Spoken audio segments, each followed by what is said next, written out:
Hello students, there are different approaches to understand the personality of an individual. We know that psychoanalytic approach and behavioristic approach, how they have come out with the assumptions with regard to the development of personality. Psychoanalytic focused on the childhood experiences and how the life instincts play an important role in the formation of the personality and how it influences the development. Similarly, the behavioristic approach focused on the environmental experiences and the modeling, the shaping and other various factors which shape the personality of an individual. But humanists believed that all these approaches may not be really trying to explain, trying to provide required information with regard to the development of the personality. So, as a reaction against the psychoanalytic approach and the behavioristic approach, humanistic approach came out with a different perspective with regard to the development of personality of an individual. The main assumptions of the humanistic approach are the present has to be given importance. Unlike psychoanalytic approach which has given importance to the past, or instead of giving importance to the future which is uncertain, humanists believe the present, that is here and now experiences, play an important role. If we can understand the here and now experiences of an individual, it will help us in understanding the behavior of an individual. The second assumption is humanistic approach is based on reality. They believe that people should accept responsibility for their behavior, for their decisions and for their life. They feel that every individual has a right, has a will and has a freedom to take their own decisions. So, they cannot blame others or the situations, or they cannot blame the instincts for their behaviors. This is the second assumption. The third assumption of the humanistic approach is human beings, by virtue of being an human, possess inherent worth. All individuals may not behave always in a positive way, but it does not mean that they do not possess the self-worth. So, even though they sometimes engage in negative actions, we have to take into consideration that individuals do possess self-worth. The fourth assumption is the goal of life should be to achieve personal growth and understanding. This is possible only when you are developing an understanding of yourself and when you are making an effort in order to develop. Based on these assumptions, humanists developed a perspective in understanding the personality of an individual. Two pioneers in the field of humanistic approach were Abraham Maslow and Carl Rogers.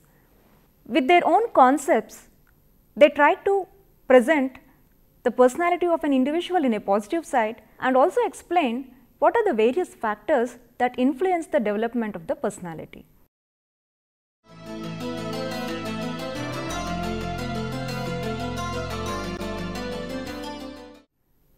Now, let us discuss hierarchy of needs given by Abraham Maslow. Hierarchy of needs was one of the interesting concepts given by Abraham Maslow, which has influenced different fields. It is not just the psychology, but even in the field of economics or even in the field of sociology, in the field of medicine, this concept of hierarchy of needs has been used by different researchers and different professionals in order to understand, in order to explain the well-being of an individual. Now, what is this hierarchy of needs?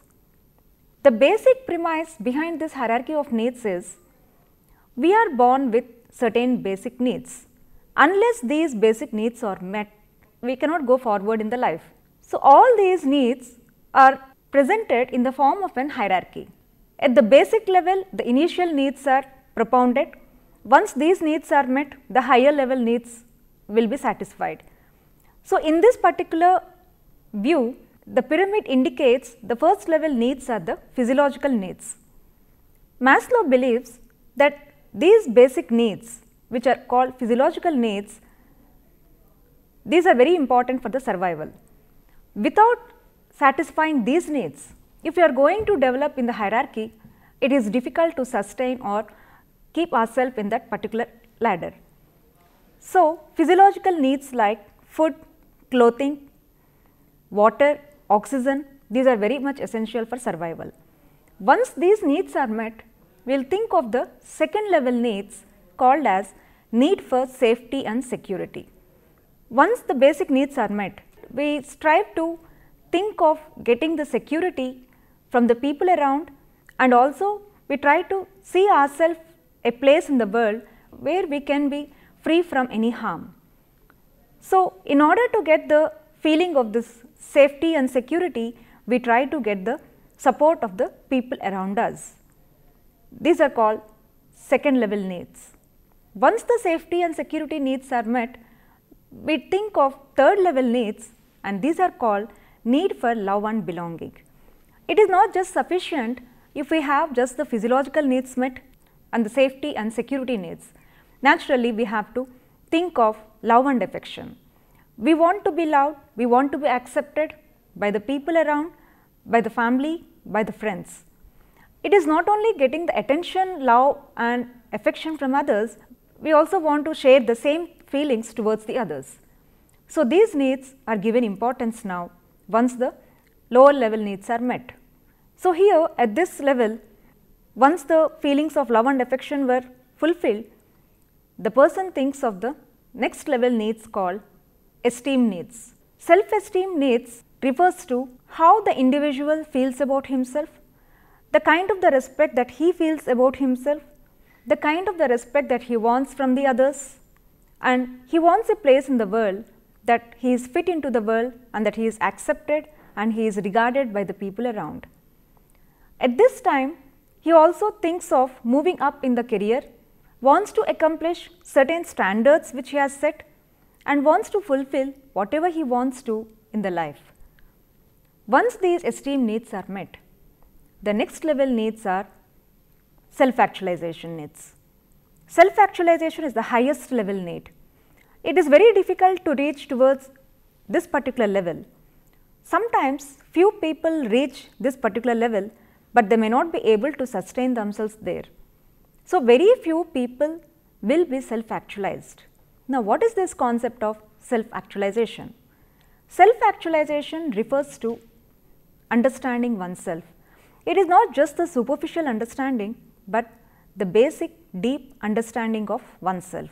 At this stage, the person tries to explore himself, his emotions, his feelings, and does not want to hide anything from his own perception.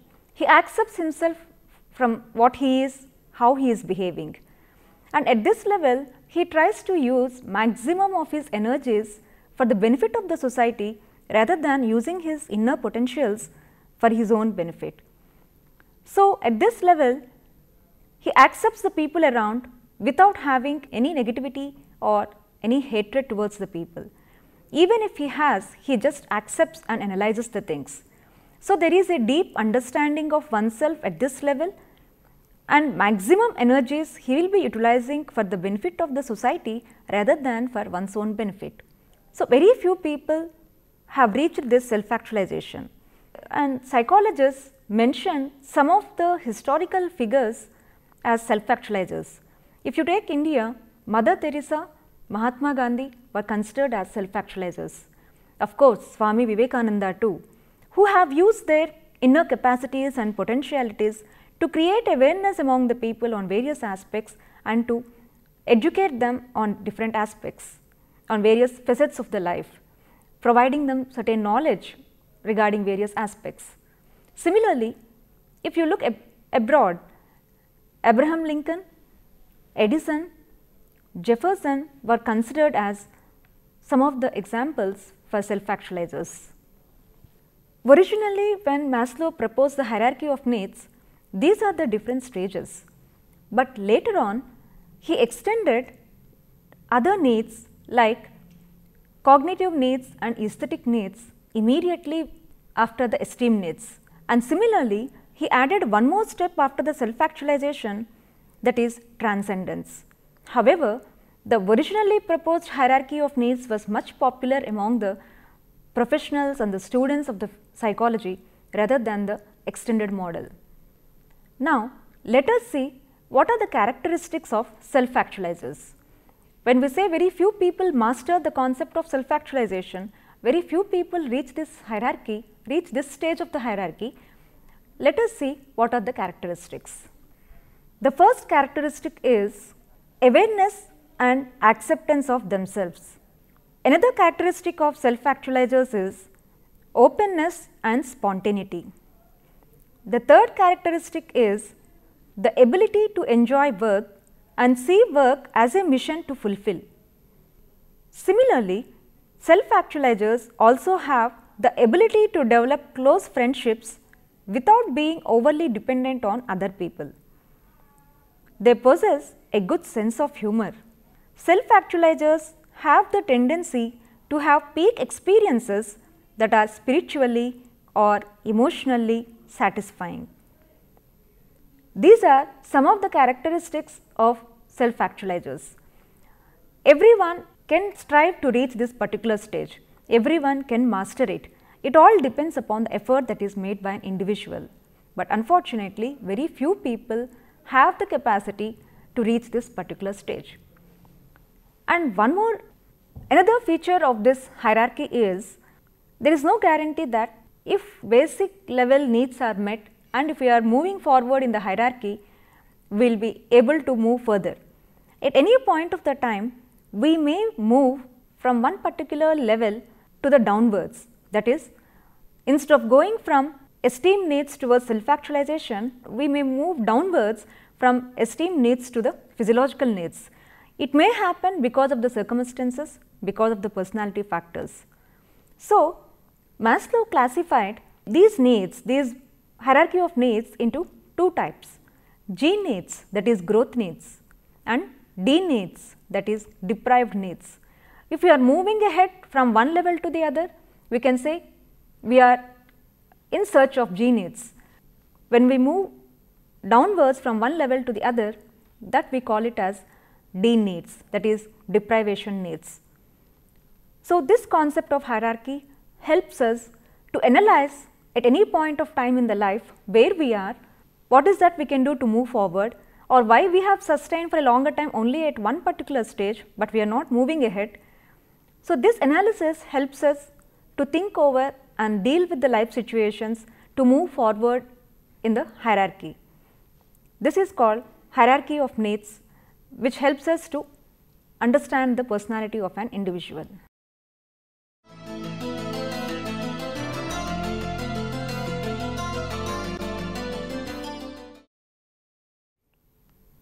Influenced by Abraham Maslow, Carl Rogers also proposed self-theory in understanding the personality of an individual.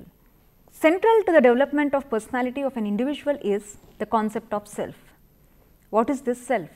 Like some people referred self to the soul, some opined that self is nothing but it is mind. However, Rogers defines self in the following way.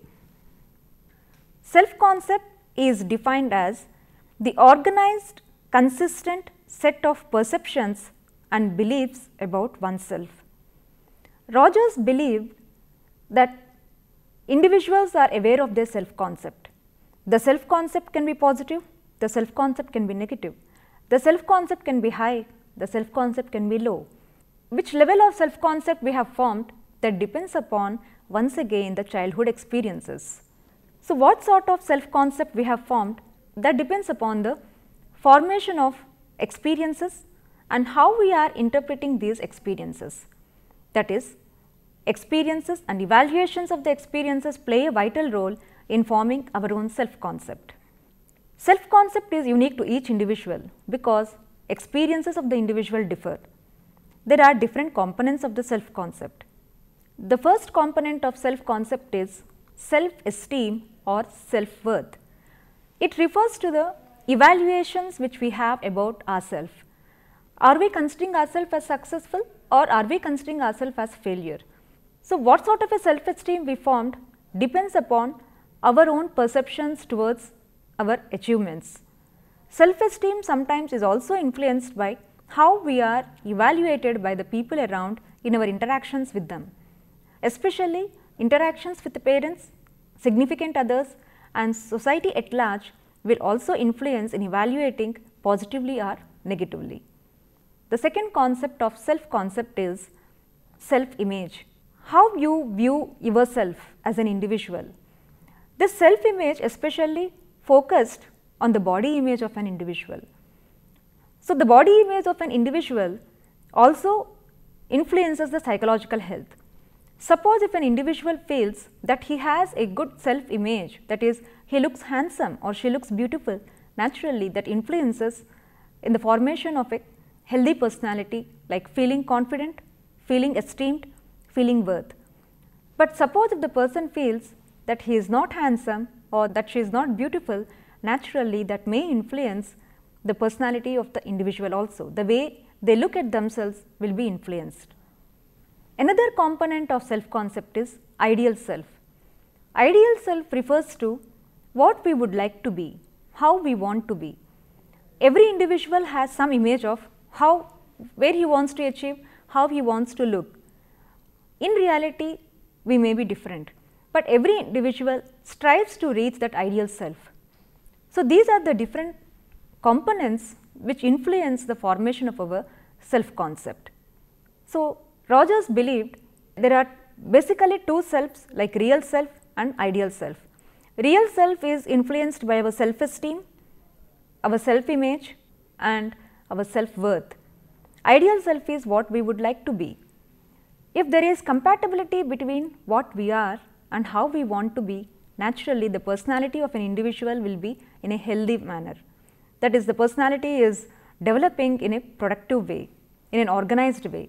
But suppose like if the difference between ideal self and real self is very large, if there is a large discrepancy, naturally the personality will be shattered. So, we have to see that there is not much gap between ideal self and the real self. In order to make the people understand the concept between or the discrepancies between the ideal self and real self, he used the terms congruence and incongruence. Congruence is nothing but how we want to be and how we are. If there is a close relation, that is called congruence. There is not much gap, there is not much discrepancy, and this depends upon what sort of positive experiences we have. Suppose like if the child wants to be a good student, if the child wants to be liked by all, but unfortunately in reality the child is not doing well in the academics, or the child is not moving positively with the people around, naturally people may not like him. So, that creates a discrepancy between how he wants to be and how he is, that may result into the incongruence. Suppose like if the child is accepted by the all, if the child is doing well in the academics and that is how he wants to be, naturally it is a state of congruence. There is no mismatch between how he wants to be and how he is. So, these two concepts, congruence and incongruence, will influence our personality in a positive way or in a negative way. Rogers believes that to enhance the congruence in the personality, it is important that the child is given an unconditional love. Unconditional love is accepting the child for what he is. But unfortunately, how many parents are providing this unconditional love in this present context? We are trying to bring the child in a more conditional way. For example, we tell the child, you are the best child if you are able to get good grade, if you are able to get good rank. Similarly, we may say, I like you only if you are a topper in the class. So, these kind of the conditions may influence the child's personality development. If the child has the capacity, if the child is able to meet the expectations of the parents, naturally there is no problem in the formation of the personality. But suppose if the child's potential, if the child's capacity is limited and if the parents' expectations are unrealistic, naturally the child will be suffering with the incongruence that has developed in him. That is, he wants to satisfy the parental expectations, but in reality it is not possible, and that is leading to the incongruence, which may shatter the personality if the incongruence has developed to a great extent. So, Rogers says, when we are bringing up the child, it is necessary that unconditional love has to be given instead of masturbation. Masturbation means bringing the child under must conditions. You must do this, you must do that. only then I like you, only then you are a best child. So, this masturbation will disturb the child's formation of the personality. Look at this slide. This slide shows congruence and incongruence. The two circles under the incongruence indicate the self-image, that is the real self and the ideal self. As both are not converging, as there is difference between the self-image and the ideal self, there is not much of convergence in the circles. There is only a little overlap. As a result, there is much discrepancy in the ideal self and the real self, and this may influence the personality development. People who are with this incongruent state, they cannot reach the self-actualization state, as it would be difficult for them to build up the gap between the ideal self and the real self. If you look at the congruent figure, where you see the ideal self and the real self overlapping, there is much overlap between the two things. Naturally, this indicates that there is congruence between what they want to be and how they want to be. Naturally, this will help the person to reach a stage of self-actualization. Naturally, these two concepts help us to understand whether we are forming a productive personality, a healthy personality, or a disorganized and shattered personalities.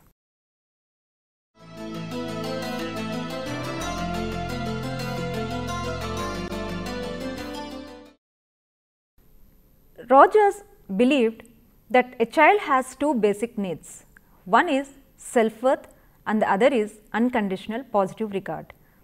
Self-worth we already discussed right now. It is nothing but the esteem which we have about ourselves, the evaluation which we have about ourselves, and this self-esteem depends upon our socialization with the others, what sort of experiences we have from the people around, especially from the parents and the significant others. This unconditional positive regard is related to the unconditional love, which we have just discussed.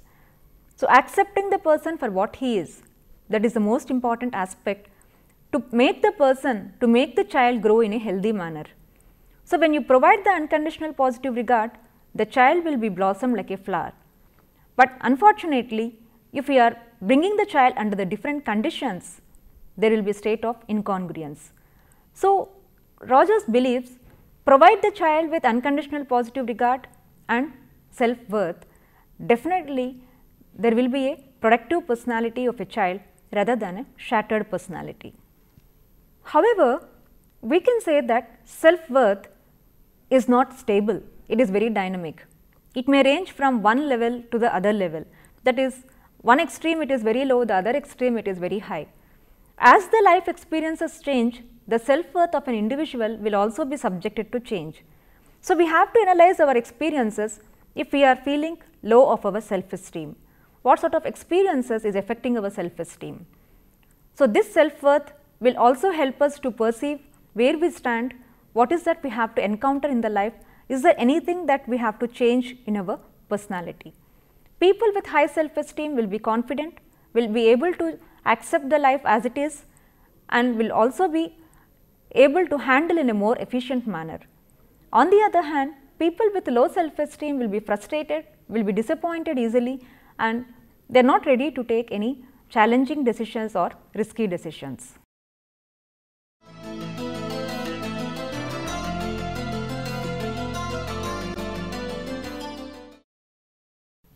Carl Rogers also propounded the concept of self-actualization like Maslow, but he associated the concept of self-actualization to another concept called fully functioning person.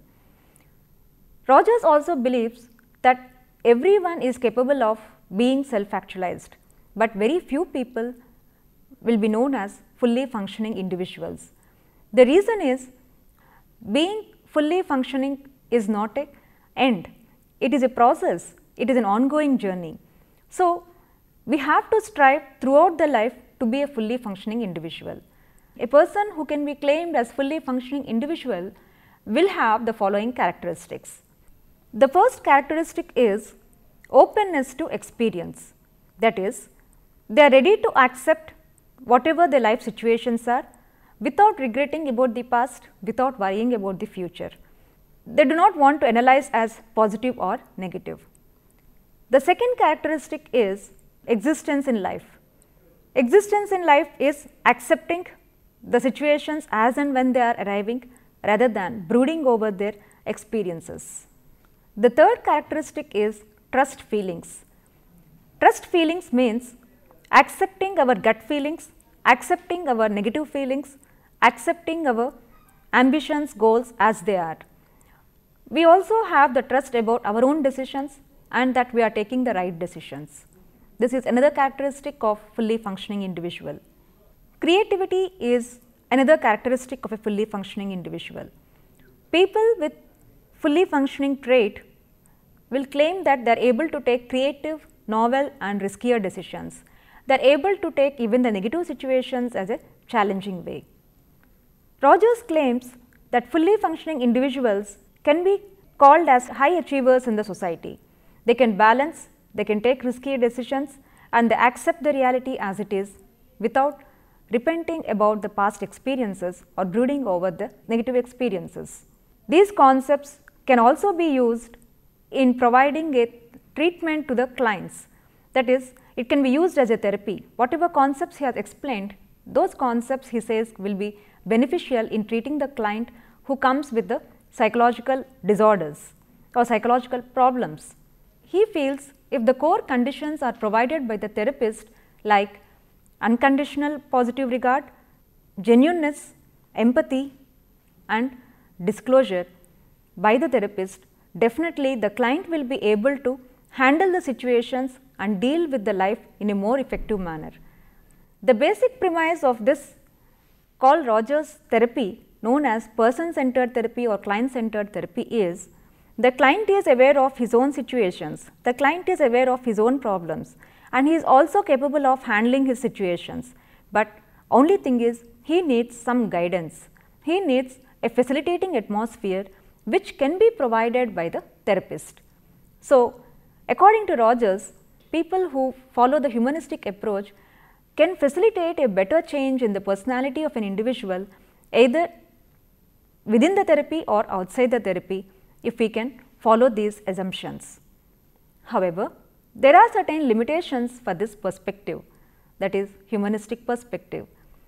Critics claimed the assumptions or the perspective is too optimistic about the human side of an individual. They have completely ignored the other side, that is the negative side or evil side of the individual.